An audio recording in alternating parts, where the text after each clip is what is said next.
Basic wapshke mengin give it to Gabo additional cause, meanwhile Deb Cinema to go. Makwandoram, Penatangushin and Dunjaba meanwhile Tretnandao, Nashnabi Koi Ode. So my name is Deb Cinema, I'm Bear Clan, I'm originally from Penatangushin and I live in Trenton, and I'm going to talk today about smudging. So generally when we smudge, we use a shell or a cast iron pot to something natural in which to hold the smudge. And today we're going to be smudging with sage that I've rolled into a ball, so that I rolled it with my left hand because that's closest to my heart. And when you roll it into a ball, it'll smolder nicely so that we get that nice smoke that we use to cleanse ourselves. When we're starting a smudge, traditionally we're meant to use a natural source like matches or a piece of coal from the fire to start the smudge, and the flame begins, and then we put the flame out by usually taking our feather and tapping down like the wind really hard to put out the flame. And then the smoke, we use that to cleanse ourselves. There is no wrong way to smudge, and various people have different teachings. The way I was taught was that when we're smudging, we're supposed to remove all of our jewelry, so we have no metal things to distract that cleansing smoke from doing the job that it's meant to be doing. And the way I do it is I generally start by cleaning my hands in the smoke, and then I will pass my long hair through the smoke because that's the connection to my ancestors. I bring the smoke to my eyes so that I see all of the good in the people around me and only the good. I bring it to my ears so that I only hear the good things and none of the negativity. I bring it to my mouth and to my throat so that any words that come out of me are kind and respectful and caring of those around me. I bring it to my heart so that I approach everyone with love.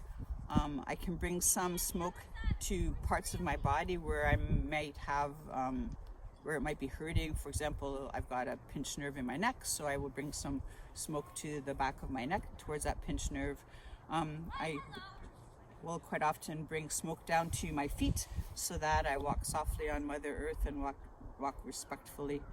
And then I usually bring the smoke over my head once for myself and once for my creator. Smudging is our traditional way of cleansing and starting off in a good way. And when we're in a circle with Indigenous and non-Indigenous people, of course, like everyone is allowed to smudge. We usually go around the circle. Anishinaabe, we go sunwise, which is also clockwise. Haudenosaunee, they go moonwise, which is counterclockwise. When I'm doing a large circle, for example, like there's 100 people in the circle, I don't just usually have one smudge pot going. I will have 2 or 3 going, and I generally try to pick an Indigenous person to be the one passing the smudge. But because I work at the Faculty of Ed, and there are a lot of non-Indigenous people there too, if they've been smudging with us for a long time and they know the protocols, then I also invite them to come and do that in the circle as well when it's being led, when it's Indigenous led. So I think that's okay for non-Indigenous people to do. I think that if non-Indigenous people are in a circle where there are Indigenous people, they should let the Indigenous people be the ones offering the smudge. Sometimes the Indigenous people have never actually smudged, so sometimes it's a non-Indigenous person who gets selected to do that. And I also select non-Indigenous people at times because that's part of reconciliation, like helping them to learn too. When we are passing the smudge around, we generally stand quietly and respectfully to allow the other person to do their cleansing and not be putting any of our intentions out there too.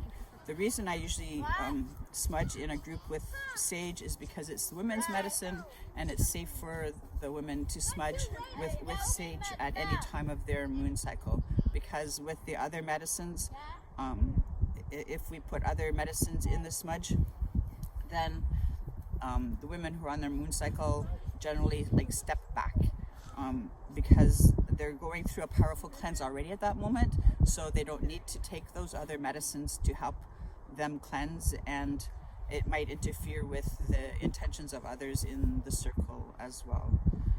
So it's a sacred ritual that we do, and it's a grounding ritual that we do before we do any important work.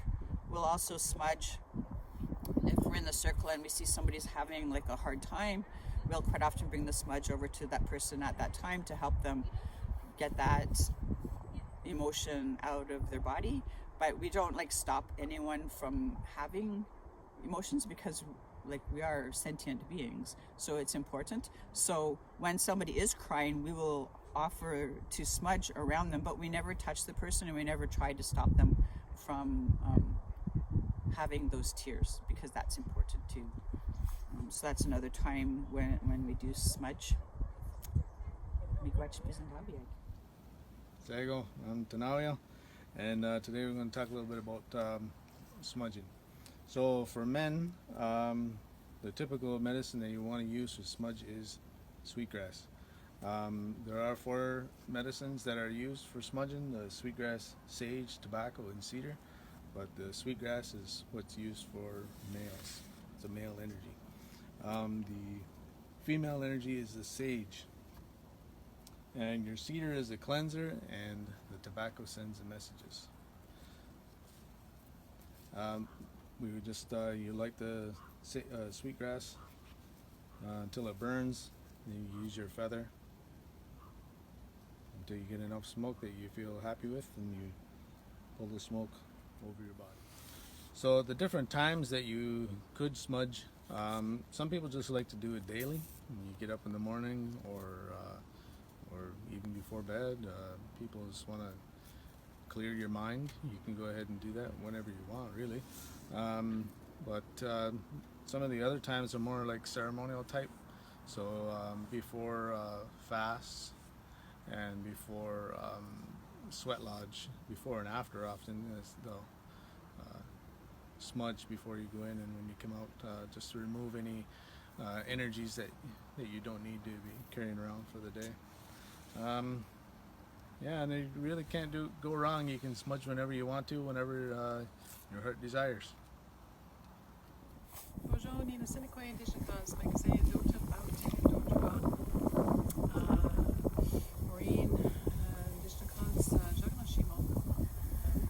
So my friend Vicky asked me to talk a bit about smudging, and so smudging is it's a practice to kind of prepare yourself. I think we often will do it when we're coming into a circle, for example. So I'll just talk about smudging in that context. So when we're coming into a circle, sometimes there'll be smudge, excuse me, which is they're medicines, specific medicines that are being used, and usually they're lit. Usually there's a flame, and there's a little bit of a smoke that's produced. And the point of that is to be able to use that as a medicine. And the medicine, some people use the terminology of it's purifying or cleaning. Other people will talk about how it kind of adjusts. So I often think about it as like, excuse me, preparing myself to, to engage in the community and the work at hand in a good way, which means that I'm really trying to create receptivity to others' thoughts, trying to prepare my mind to be in a very positive, life-promoting way. I'm trying to clear my vision so that I can see what needs to be seen in front of me, both in terms of the people, but also whatever the context or situation is. I smudge around my throat and mouth so that I can speak my language as best as I can, because that's something that's so important to me as Anishinaabe Moan.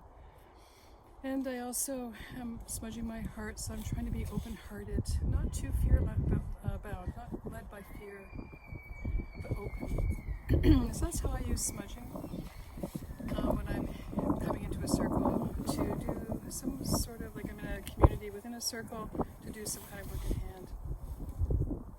I think one of the things that can be a little bit confusing is whether at a program level, can non-Indigenous people implement smudging as part of their program?